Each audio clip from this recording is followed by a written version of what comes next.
Welcome to the ultimate time travel journey. Today, we are going to expose the absolute craziest truth about human origins. Forget everything you thought you knew. Let me guess, you've probably heard this classic question before. If humans evolved from monkeys, then why are there still monkeys hanging around the zoo? Well, here is the harsh, blunt reality of evolution. We did absolutely not evolve from the modern monkeys you see swinging around today. That is a total myth.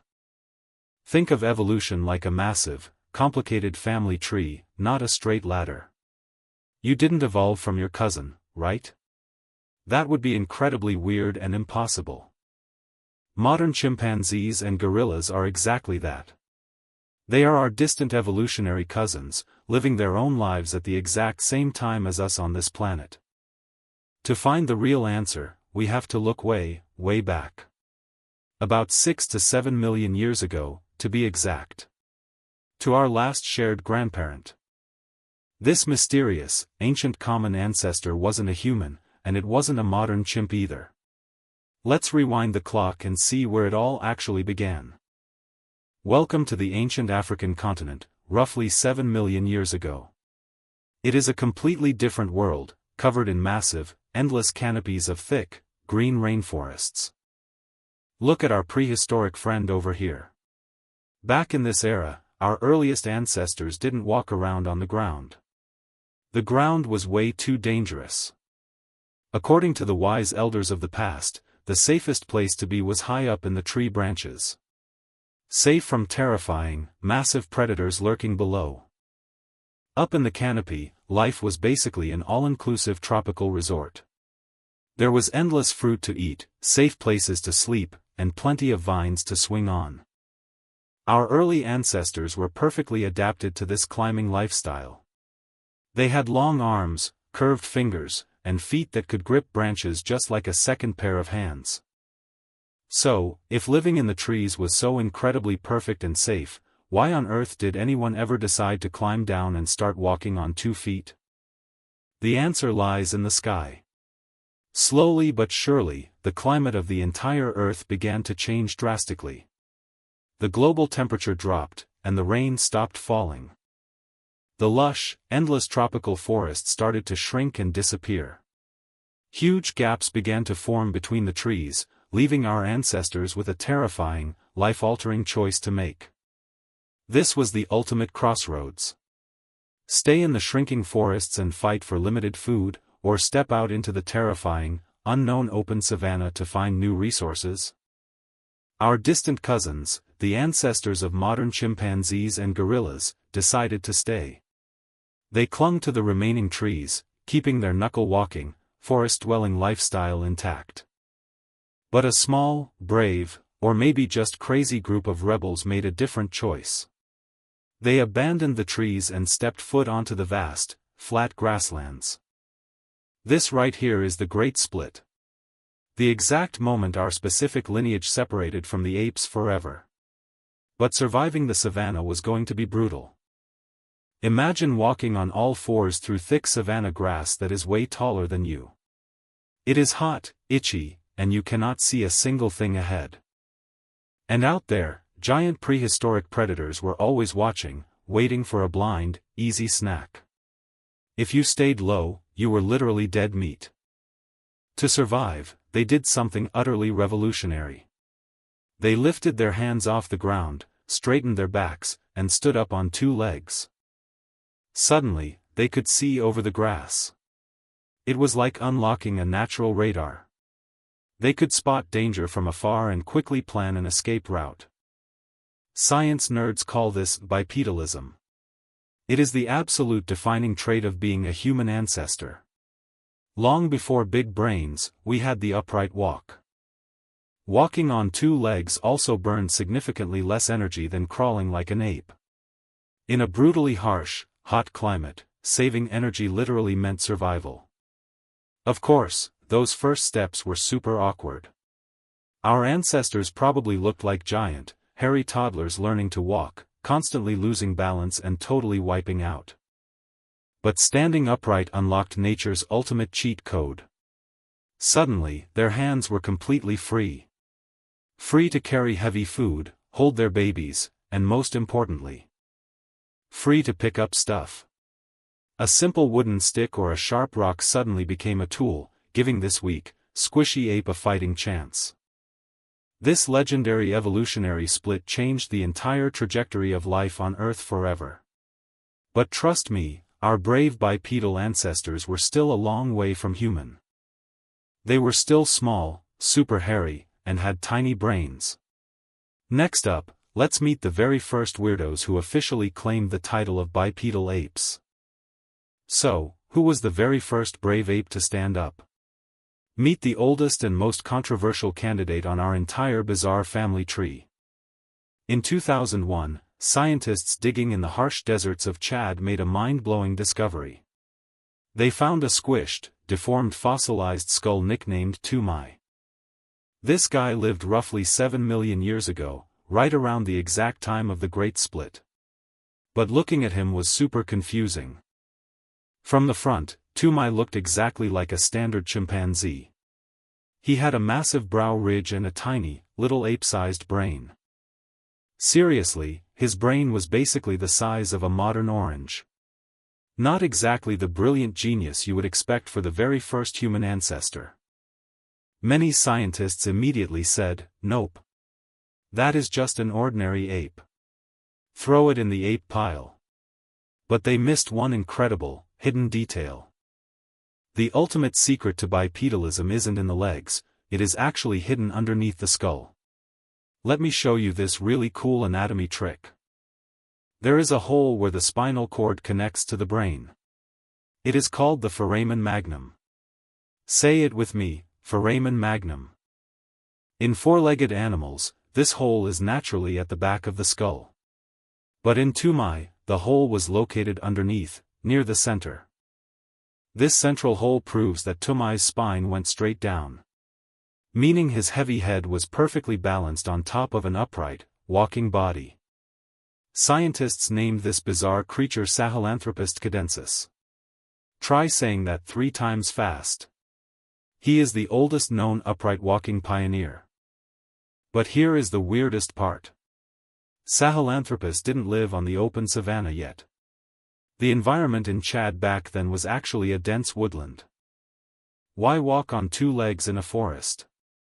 Maybe to reach low-hanging fruit, or simply to carry heavy food away from dangerous predators. Because we only have his skull and no leg bones, some experts still hotly debate if he really walked upright all the time. Sahelanthropus is a blurry ghost from the past. To find undeniable, concrete proof of walking, we need to jump forward a few million years. Boom! Welcome to 4.4 million years ago. We are now in Ethiopia, East Africa, about to meet a true superstar of paleontology. Meet Ardipithecus ramidus. It is a mouthful, so her friends and the scientists who found her in 1994 just affectionately call her Ardi. Unlike Toumai, where we only had a crushed skull, Ardi gave us almost an entire skeleton. This meant no more guessing about how she walked. The absolute clearest proof of her walking is right here in her pelvis. The top half is shaped like a short, wide bowl. Just like yours. Why a bowl? Because when you stand up completely straight, gravity pulls all your heavy gut straight down. The bowl catches and supports your internal organs. But hold on a second. Look at the lower half of Ardi's pelvis. It is completely long and flat, exactly like the pelvis of a climbing ape.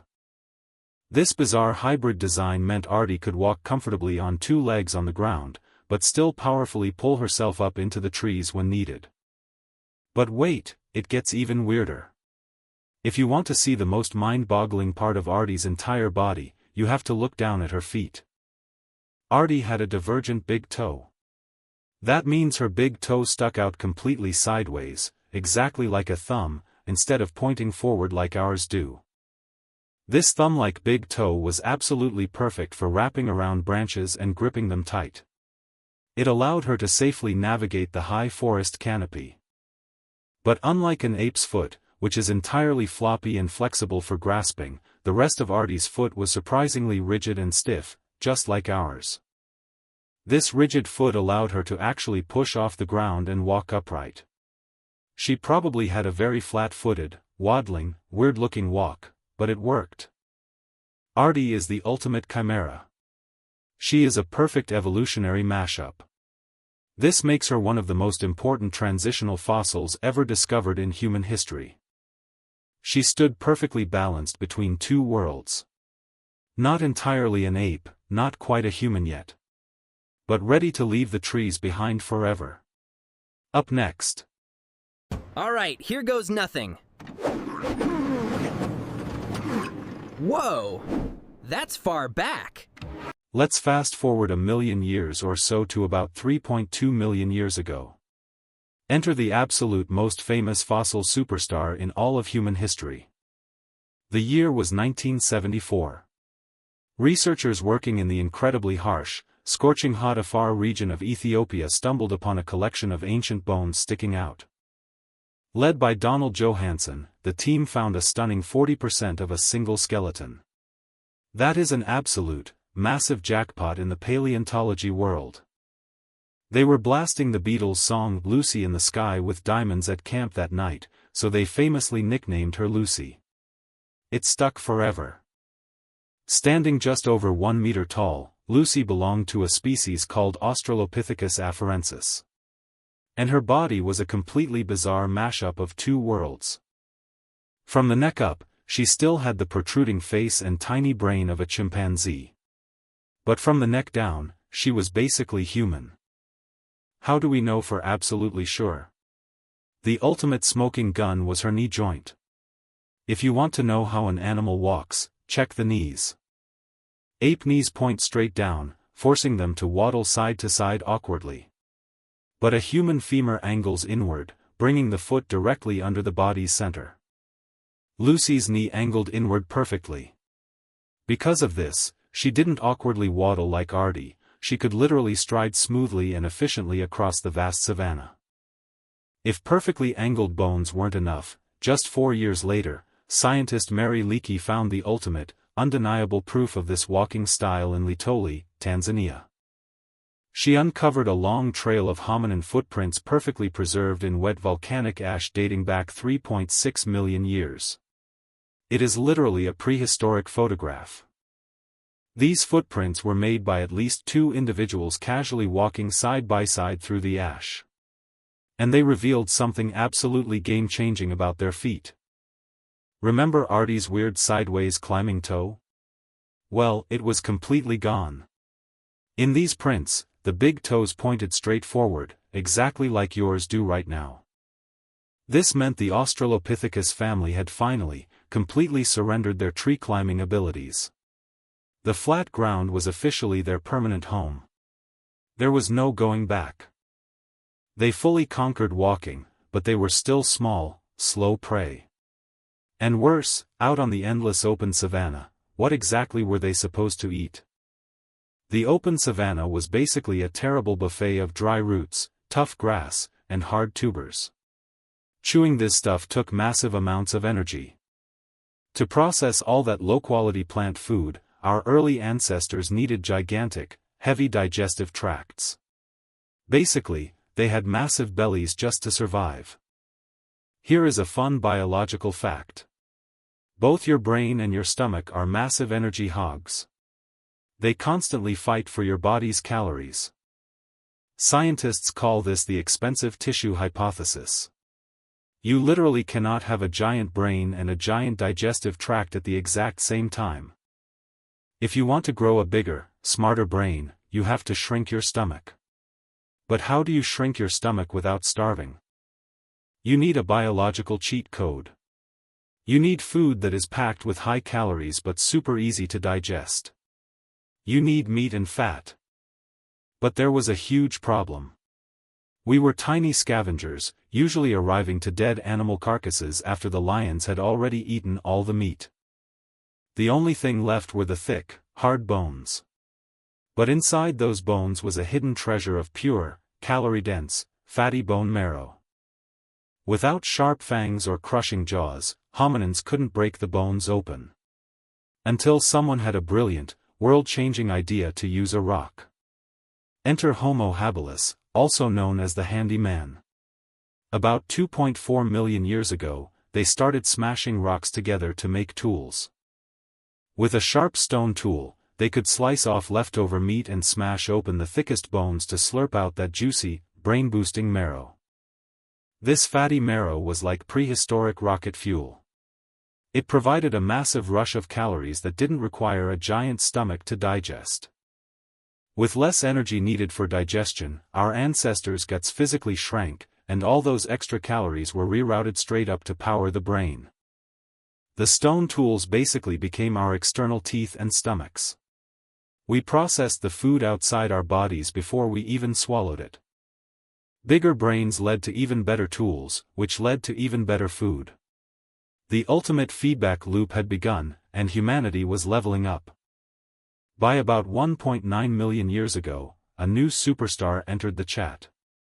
Meet Homo erectus, literally translating to the upright man.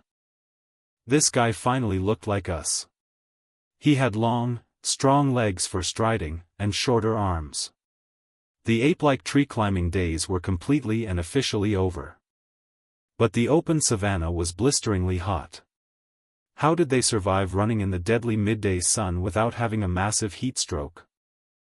They evolved a disgusting but brilliant superpower, sweating.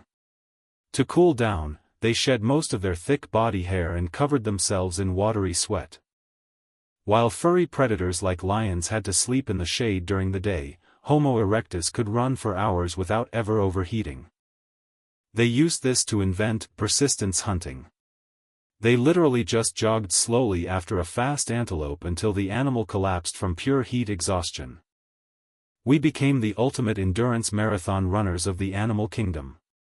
But Homo erectus is also famous for discovering humanity's greatest weapon: fire. Capturing and eventually controlling fire completely changed the rules of nature. The terrifying dark night was suddenly no longer scary. Fire provided warm heat, scared away giant saber-toothed cats, and brought the tribe together to socialize, talk, and share stories in the dark. But the biggest upgrade was cooking. Throwing a tough piece of raw meat or hard root into the fire magically transformed it into soft mush. Cooking is like external digestion. It pre-breaks down the food, unlocking a massive explosion of easy calories that go straight into powering the brain. Thanks to cooked food, Homo erectus grew a brain nearly twice the size of older ancestors. They were getting seriously smart and incredibly dangerous. Armed with stone tools, giant brains, and blazing fire, Africa suddenly became a little too small for these ambitious, restless explorers. Homo erectus made a monumental move. They became the very first human ancestors to pack their bags, walk out of Africa, and explore the world. They spread across Asia and Europe, surviving in totally new climates. Our family tree was branching out, setting the stage for the final showdown. Fast forward to roughly 300,000 years ago. The Earth was crowded. Several different human species were wandering around at the exact same time. Up in freezing cold Europe, we had the Neanderthals. They were short, incredibly muscular, and built like absolute tanks to survive the brutal Ice Age. Here is a crazy fact: Neanderthals actually had brains that were slightly larger than ours. They made tools, wore clothes, and even buried their dead. Meanwhile, back in Africa, our direct species finally evolved, Homo sapiens. We weren't as strong as Neanderthals, but we had a massive secret weapon.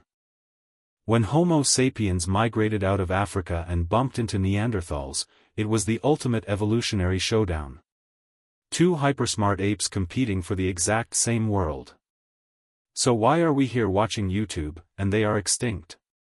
The answer is extreme socializing. We had advanced language, complex gossip, and massive trade networks. While Neanderthals lived in small, isolated family groups, Homo sapiens could cooperate in massive numbers with total strangers just by sharing complex stories and shared beliefs.